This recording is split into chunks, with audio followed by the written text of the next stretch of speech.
bangsa ini tidak kekurangan orang pintar. Yang membedakan negara maju dan negara berkembang bukan jumlah orang pintarnya. Yang membedakan adalah berapa banyak orang pintar yang memilih untuk turun dan hadir di seluruh pelosok Indonesia dan menyelesaikan persoalan rakyatnya. Indonesia memiliki banyak orang berilmu, banyak kampus, peneliti, dan anak muda dengan gagasan besar. Namun, ilmu baru menemukan maknanya ketika hadir di tengah kehidupan, ketika membantu petani meningkatkan hasil, mempertemukan pelaku usaha dengan pasar, dan membantu sebuah wilayah mengenali potensi serta membangun masa depannya. Inilah perjalanan orang-orang yang memilih untuk hadir.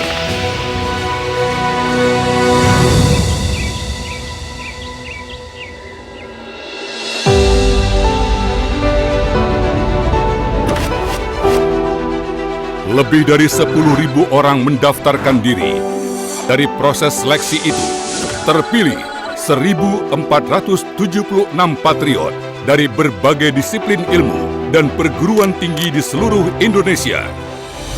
Ada yang mendalami pertanian, perikanan, peternakan, teknologi, ekonomi, sosial, tata ruang, lingkungan, dan berbagai bidang lainnya. Mereka bekerja dalam tim karena persoalan di lapangan tidak pernah berdiri sendiri. Produksi membutuhkan teknologi, hasil produksi membutuhkan pengolahan, usaha membutuhkan pembiayaan, produk membutuhkan pasar, dan semua itu membutuhkan orang-orang yang bersedia bekerja bersama. Saya dan teman-teman termasuk Pak Wamen dan para pejabat di Kementerian Transmigrasi ingin membangun satu ekosistem SDM unggul. Kita berharap nanti akan ada pemimpin-pemimpin Indonesia yang hebat, lahir dari tim ekspedisi Patriot. Mereka disebut patriot bukan karena telah memiliki sebuah jawaban. Mereka disebut patriot karena bersedia turun untuk mencarinya bersama masyarakat. Kalau negara mau bangkit, negara mau maju, memang harus dimanfaatkan atau digerakkan potensi dan kemampuan dari kampus-kampus dari universitas. Sebelum berangkat, seluruh peserta dikumpulkan di Bogor. Dalam tradisi militer, ada sebuah tempat bernama daerah persiapan. Di sanalah setiap orang diperiksa sebelum bergerak. Bukan hanya perlengkapannya, tetapi juga kesiapan fisik, mental, dan pemahamannya terhadap tugas.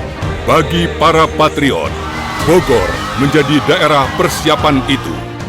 Namun, tidak ada pembekalan di dalam kelas yang mampu menjelaskan seluruh wajah Indonesia.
Itu 2026 ya.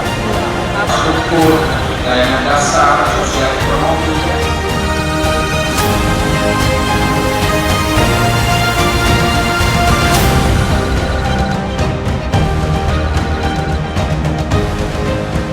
Waktu pembekalan yang hanya 3 hari, kemudian pelepasan 2 hari tidak cukup.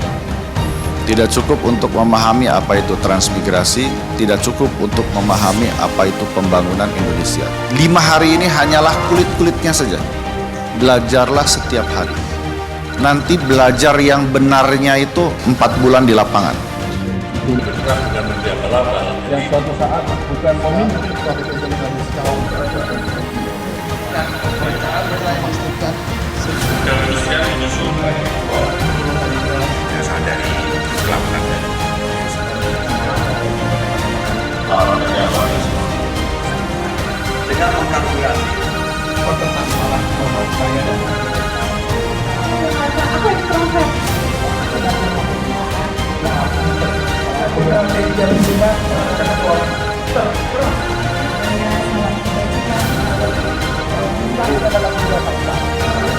Sebab di lapangan, persoalan tidak datang dalam bentuk soal ujian. Tidak selalu tersedia pilihan jawaban, dan tidak ada satu teori yang berlaku untuk semua tempat. Saudara bukan dikirim untuk menjadi tamu, bukan pula untuk sekedar menyelesaikan laporan. Saudara dikirim untuk berpikir, bekerja, dan menghasilkan sesuatu yang bermanfaat. Mereka berangkat menuju tempat-tempat yang sebelumnya hanya dilihat melalui peta dan data.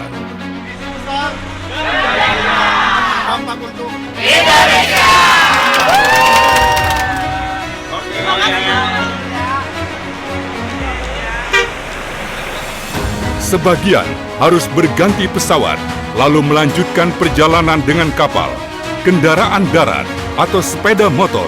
Sebagian memasuki wilayah dengan keterbatasan listrik, komunikasi, dan transportasi. Perjalanan itu membawa mereka menyeberangi jarak antara ruang kuliah dan kenyataan, antara apa yang telah dipelajari dan apa yang benar-benar dibutuhkan masyarakat. Kalau datang dengan menunjukkan empati, bertanya kepada masyarakat lokal, tidak seolah-olah mereka tidak tahu apa-apa, tidak seolah-olah kita yang paling tahu segalanya. Tunjukkan perilaku yang baik, dengan sopan, dengan santun, tapi dengan ilmu, dengan pengetahuan, dengan pengalaman, pasti kita akan segera lebur. Masyarakat bukan objek penelitian. Mereka adalah pemilik pengalaman, pengetahuan, dan harapan atas wilayahnya sendiri. Karena itu, tugas pertama para patriot bukan berbicara. Mereka harus melihat, mendengar, dan memahami apa yang dikerjakan masyarakat setiap hari. Apa yang mereka hasilkan? Kesulitan apa yang terus berulang?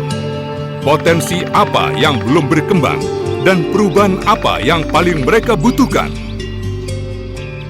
Dalam kehidupan kami selaku petani dan warga transmigrasi, ini pertama kami datang adalah tergiur dengan tanaman coklat. Begitu sampai di lokasi transmigrasi, ternyata terlalu banyak dikeluarkan biaya. Jadi kami alih ke tanaman kopi, terutama kopi robusta. Sebagai harapan ke depan, mudah-mudahan di wilayah transmigrasi ini adalah dapat meningkatkan kualitas yang lebih bagus lagi untuk tanaman kopi, terutama kopi robusta dan arabica. Sebenarnya harapannya dari pemerintah adalah agar warga-warga yang memiliki kopi pada kawasan ini itu dapat mengumpulkan kopi dan mengolah hasil kopinya menjadi kopi bubuk. Akan tetapi pada kenyataannya sentra ini masih jauh dari kata berhasil menyerap hasil produk pertanian ini. Sehingga untuk kedepannya itu kami akan mengkaji lebih dalam budidaya yang seperti apa dan juga varietas unggul yang seperti apa yang coba kami ingin terapkan di sini agar bisa mendukung produksi dan juga produktivitas dari pertanian ini sehingga permintaan pasar dapat terpenuhi dengan maksimal. Jawaban semacam ini tidak selalu ditemukan di dalam laporan. Ia hanya dapat ditemukan ketika seseorang benar-benar hadir. Indonesia memiliki kekayaan alam dan keragaman wilayah yang luar biasa. Namun, kesempatan belum tumbuh secara merata. Di banyak daerah, potensi ekonomi belum sepenuhnya terhubung dengan infrastruktur, teknologi, investasi, tenaga terampil, dan pasar. Ada hasil pertanian yang produktivitasnya masih dapat ditingkatkan. Ada produk unggulan yang belum diolah menjadi barang bernilai tambah. Ada usaha masyarakat yang belum terhubung dengan pembiayaan dan pembeli. Indonesia bukan kekurangan potensi. Tantangannya adalah mempertemukan potensi itu dengan ilmu pengetahuan, teknologi, jaringan, dan orang-orang yang bersedia bekerja bersama. Potensi ekonomi Indonesia ini tersebar dari Aceh hingga Papua. Tidak hanya terkonsentrasi, tidak hanya tersentralisasi di Jawa saja, apalagi hanya di sekitar Jakarta saja. Karena kita seharusnya memang menciptakan pusat-pusat pertumbuhan ekonomi baru. Selama bertahun-tahun, transmigrasi dikenal sebagai perpindahan penduduk dari wilayah yang padat menuju wilayah yang lebih jarang dihuni. Program ini telah melahirkan banyak desa, kecamatan, kabupaten, bahkan pusat pertumbuhan baru. Namun, zaman berubah, tantangannya pun berubah. Hari ini, transmigrasi diarahkan untuk membangun kawasan dan sumber pertumbuhannya terlebih dahulu. Kepastian lahan, infrastruktur dasar, kegiatan ekonomi, investasi, industri pengolahan, lapangan kerja, serta hubungan antara produksi dan pasar harus disiapkan secara terintegrasi. Ada gula, ada semut. Ketika kesempatan tumbuh, masyarakat setempat, tenaga kerja, dan dunia usaha dapat berkembang di dalam ekosistem yang sama. Paradigmanya sudah berubah dari sekedar memindahkan penduduk menjadi mengembangkan kawasan. Setelah kawasan terbangun dengan terintegrasi, barulah itu menjadi daya tarik bagi perpindahan penduduk, bagi investasi, bagi hadirnya pertumbuhan ekonomi yang berkelanjutan. Inilah paradigma baru transmigrasi. Untuk membangun kawasan yang berbeda-beda, negara membutuhkan orang-orang yang mampu membaca kenyataan secara langsung. Disitulah para patriot mengambil peran. Membangun Indonesia itu tidak bisa one size fit all. Itulah pentingnya ekspedisi. Jadi tiap-tiap tim nanti meresapi seperti apa kekhasan di tiap-tiap daerahnya masing-masing.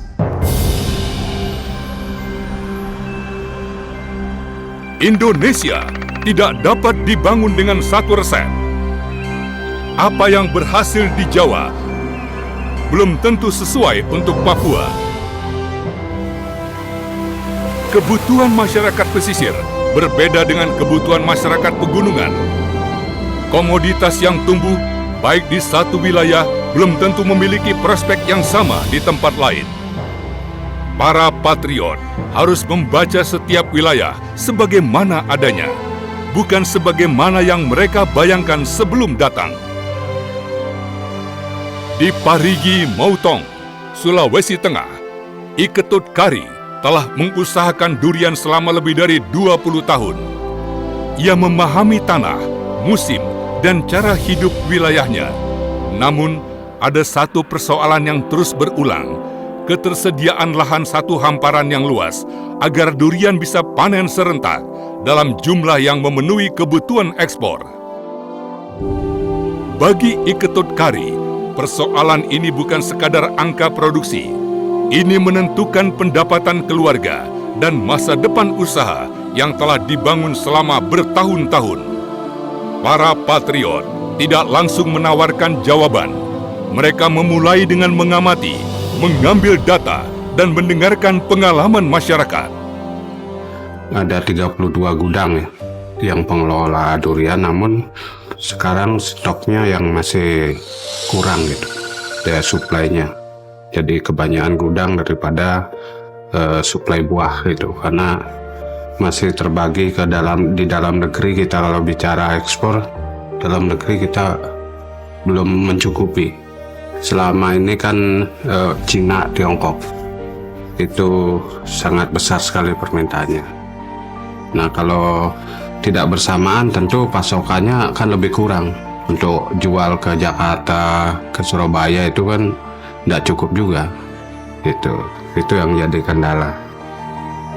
Tantangan yang dihadapi oleh masyarakat Bahari Tomini Raya ini yaitu adalah dalam bidang infrastruktur berupa jalan yang memang bisa dikatakan belum layak untuk proses distribusi, baik itu distribusi kelapa, baik itu distribusi durian maupun distribusi kakao.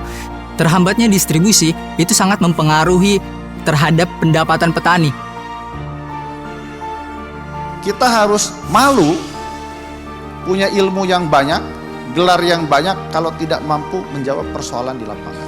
Sekarang tantangan kita adalah bagaimana kita belajar supaya aplikatif di lapangan.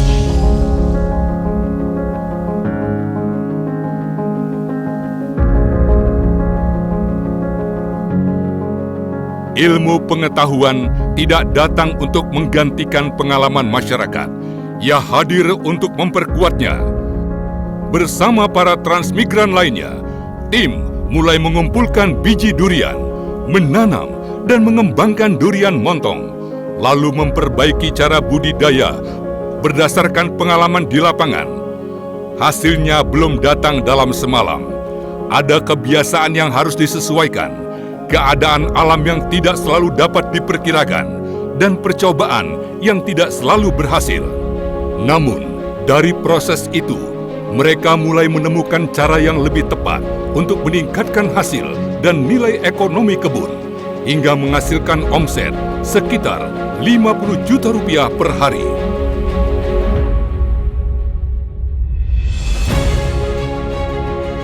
Perubahan tidak selalu dimulai dari proyek besar. Kadang-kadang, ia dimulai dari satu masalah yang dipahami dengan benar, lalu dikerjakan bersama-sama. Di Majene, persoalannya berbeda. Masyarakat di sini sudah lama menanam coklat. Kualitasnya salah satu yang terbaik di Provinsi Sulawesi Barat. Bahkan ada inisiatif dari anak-anak muda setempat untuk membuat industri pengolahan coklat dengan merek dagang Makoa. Pada awalnya justru kami tidak ingin kalau kakao itu punah dari sini. Kami menonton salah satu program TV. Di situ dijelaskan cara membuat coklat mulai dari biji kakao. Itu sangat mudah. Bahkan bisa menggunakan alat-alat dapur. Nah, jadi saya mengajak teman-teman bagaimana kalau kita mengolah biji kakao menjadi coklat. Nah, nanti kita beli bahan itu dari petani, kita kasih tinggi harganya. Nah, teman-teman sepakat. Alasannya karena kami peduli dengan kesejahteraan petani. Kemudian kedua, yang saya sebut tadi, kami peduli dengan keberadaan kakao di daerah kami. Disinilah para patriot bekerja sebagai penghubung. Mereka membantu mempertemukan produk lokal dengan teknologi, pembiayaan, dunia usaha, dan calon pembeli. Kalau kami sendiri itu melihat, menganalisa bagaimana agar komoditas unggulan tersebut bisa berkembang, Pak.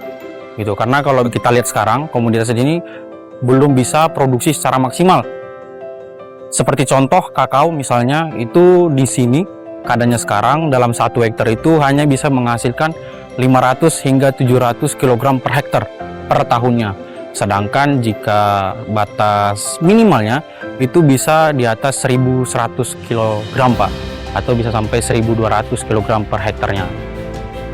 Itu merupakan sebuah hal yang bisa dikembangkan, dan itu yang kami lihat sebagai tim peneliti. Jadi masyarakat di sini itu bertani seadanya, begitu, tidak adanya pendampingan dari pemerintah juga, sehingga petani hanya yaudah sekadar mencoba. Dan juga di sini mereka itu bertani melihat harga, Pak. Jadi mana yang mahal itu yang ditanam. Sedangkan potensi lainnya yang tidak terlihat itu tidak dikembangkan, padahal itu sangat potensi di daerah ini, Bu. Bersama masyarakat, tim Ekspedisi Patriot mengembangkan solusi. Bukan hanya kualitas produknya yang diperbaiki, tetapi juga bagaimana produk itu sampai kepada pembeli agar masyarakat memperoleh bagian yang lebih besar.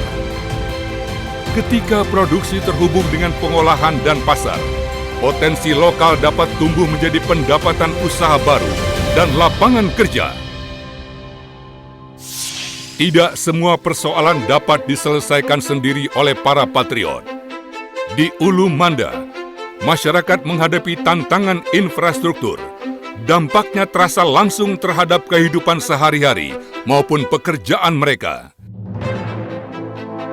Di daerah ini, kopi, coklat, dan durian tumbuh subur. Dengan kualitas bagus, masyarakat juga memproduksi minyak nilam sebagai sampingan. Ini minyak yang sejak lama digunakan sebagai bahan baku parfum. Tapi sarana jalan yang rusak berat dan sarana pendidikan maupun kesehatan yang terbatas membuat industrialisasi maupun hilirisasi komoditas tersebut nyaris mustahil. Para patriot tidak membawa alat berat atau anggaran pembangunan, namun mereka dapat memastikan persoalan ini sampai kepada pihak yang berwenang, tidak berhenti sebagai keluhan.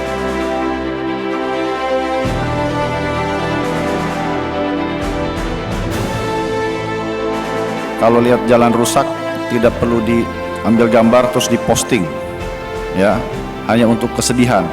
Cari jalan. Apakah itu nanti bantu untuk submit laporannya, kemudian nanti bisa kontrol juga ke Kementerian PU sudah sampai di mana. Inilah gunanya para patriot itu diterjunkan langsung ke lapangan, bukan lagi sekedar hanya untuk laporan, tapi apa aksi nyata di lapangan yang bisa dilakukan. Disinilah patriot menjadi penghubung. Mereka mempertemukan kebutuhan masyarakat dengan pemerintah, potensi wilayah dengan perguruan tinggi, produk lokal dengan dunia usaha, gagasan dengan pembiayaan, dan hasil produksi dengan pasar. Pembangunan kawasan bukan pekerjaan satu lembaga. Ia membutuhkan gotong royong. Kolaborasi melipat gandakan sumber daya. Semua punya keunggulan, semua punya keunikan. Tetapi kepemimpinan yang akan melipat gandakan dampak. Di Papua, kehadiran para patriot membawa tanggung jawab yang lebih dalam.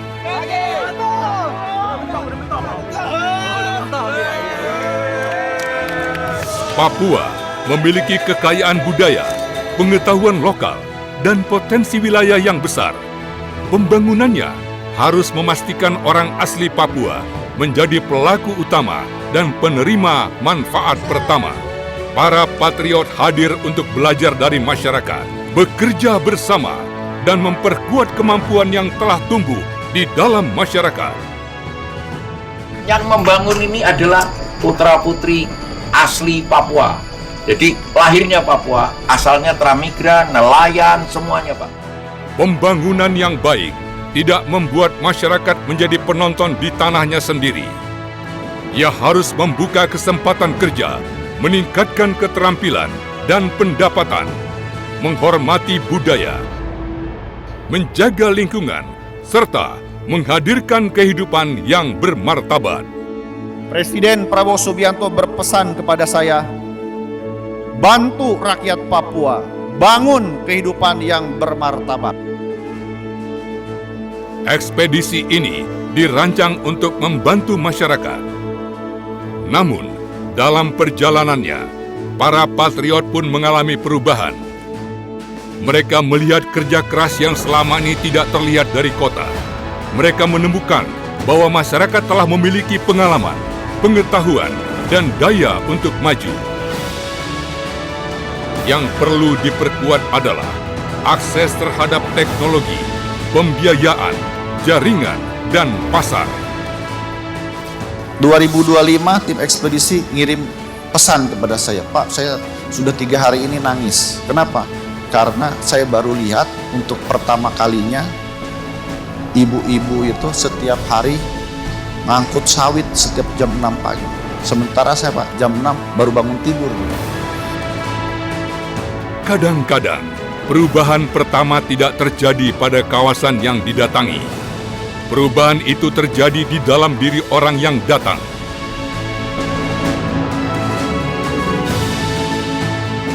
Kami berharap kedatangan kami di sana itu bisa memberikan paling tidak sedikit rasa bahagia.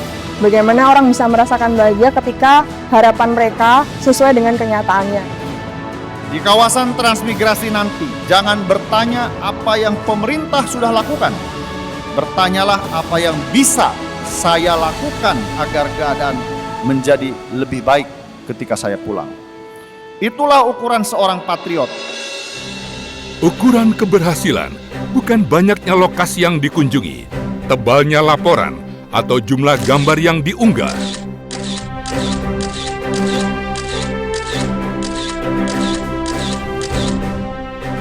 Ukurannya adalah perubahan yang ditinggalkan.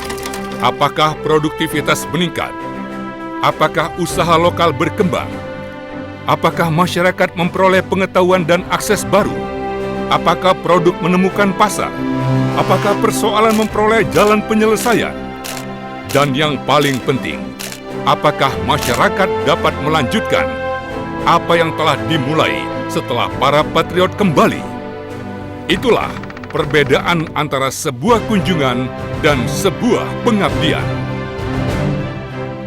Saya tidak meminta saudara mengubah Indonesia dalam beberapa bulan.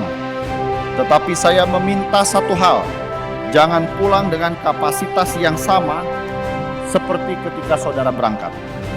Kalau setelah penugasan ini cara berpikir saudara tidak berubah, keberanian saudara tidak bertambah, dan rasa tanggung jawab saudara tidak semakin besar, maka saya katakan ekspedisi Patriot gagal.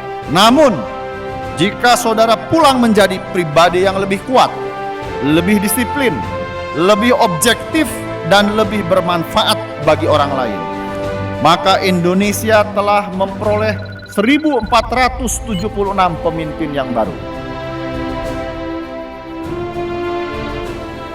Pemimpin tidak selalu lahir di ruang rapat. Kadang-kadang ia tumbuh ketika rencana tidak berjalan. Keadaan memaksa seseorang mengambil keputusan, dan tanggung jawab tidak dapat diserahkan kepada orang lain. Di lapangan, ilmu mereka diuji, namun di tempat yang sama, keberanian, empati, dan kepemimpinan mereka juga dibentuk. Infrastructure builds connectivity and sustainability, but people builds prosperity. Transmigrasi Patriot bukan perjalanan untuk menemukan Indonesia yang jauh. Ini adalah perjalanan untuk mendekatkan ilmu dengan kehidupan, kampus dengan masyarakat, serta potensi dengan kesempatan. Indonesia tidak akan dibangun hanya dari pusat. Indonesia akan tumbuh ketika orang-orang terbaiknya bersedia hadir, bekerja bersama masyarakat, dan menyelesaikan persoalan di setiap sudut negeri. Sejarah selalu membuktikan negara tidak dibangun oleh mereka yang paling banyak mengeluh dan mengeluh. Negara dibangun oleh mereka yang paling banyak hadir dan menyelesaikan persoalan.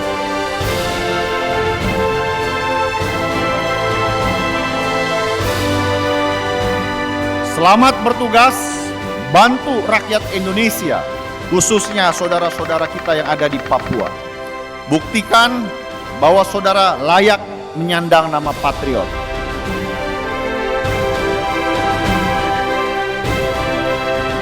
Satu, dua, tiga.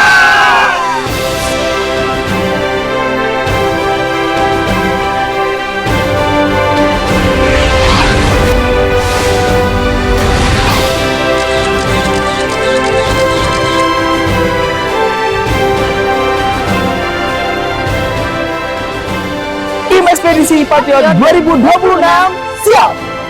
Misi besar, dampak untuk